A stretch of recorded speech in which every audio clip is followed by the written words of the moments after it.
Silakan Yang Berhormat Bangi. Terima kasih Datuk Pengerusi. Assalamualaikum warahmatullahi wabarakatuh. Salam Malaysia Madani. Saya mulakan perbahasan saya dengan mukadimah. Bangi, Datuk Pengerusi, ada lebih kurang 1/3 daripada pengundi Bangi ini adalah mereka yang berumur bawah 30 tahun.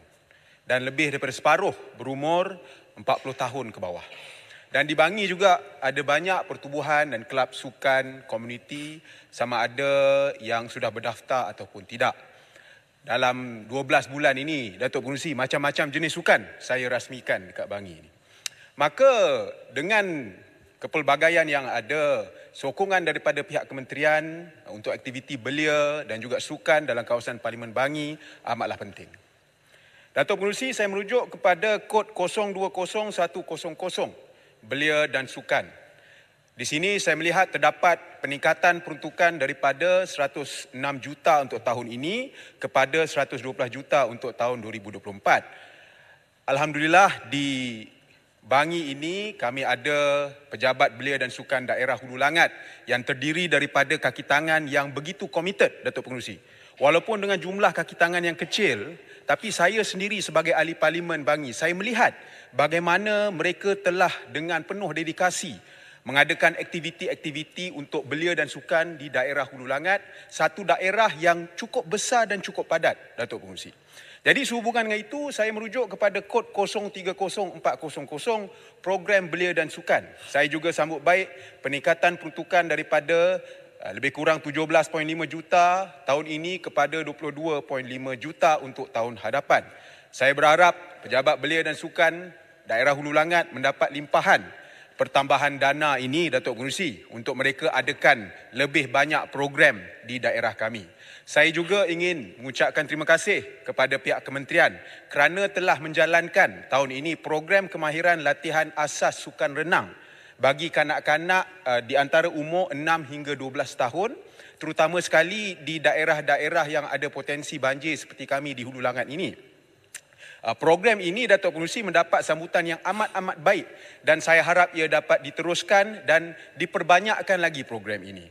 Tapi satu perkara, Datuk Pengerusi, saya juga berharap bahawa satu kolam renang awam dapat dibina di daerah Hulu Langat ni, sebab saya difahamkan di daerah Hulu Langat memang tak ada satu kolam renang awam walaupun dengan penduduk yang begitu banyak. Datuk Pengerusi, seterusnya saya merujuk kepada kod 06000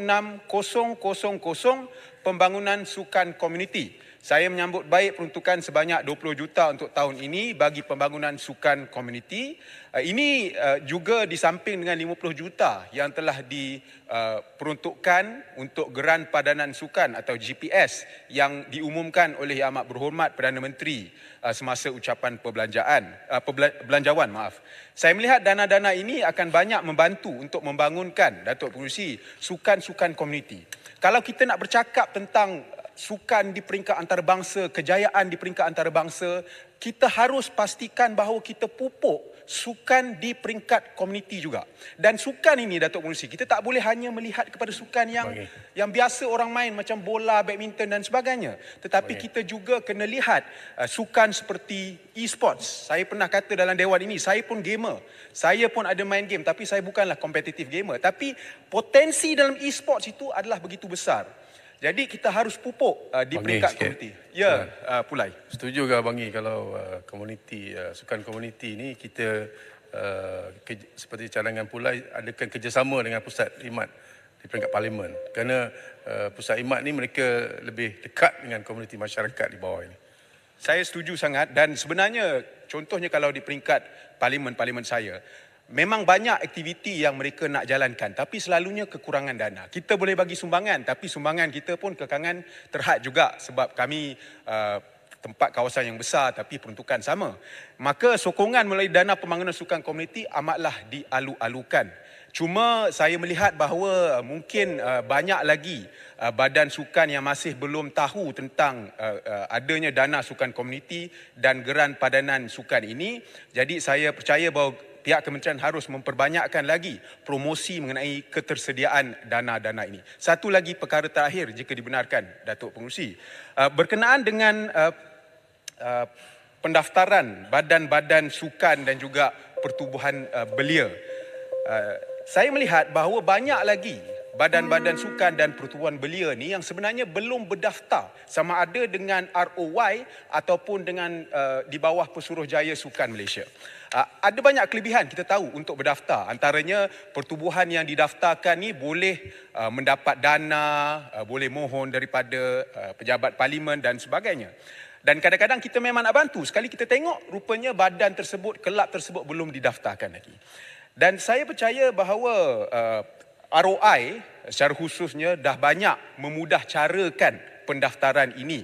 Tetapi saya melihat masih lagi banyak badan-badan sukan, NGO belia ni yang masih belum mendaftar. Jadi soalan saya, apakah langkah-langkah kementerian untuk menggalakkan lagi lebih banyak pendaftaran pertubuhan belia di bawah ROY dan juga badan sukan. Dengan itu, Datuk Pengerusi, saya akhiri perbahasan saya. Sekian, terima kasih. Terima kasih,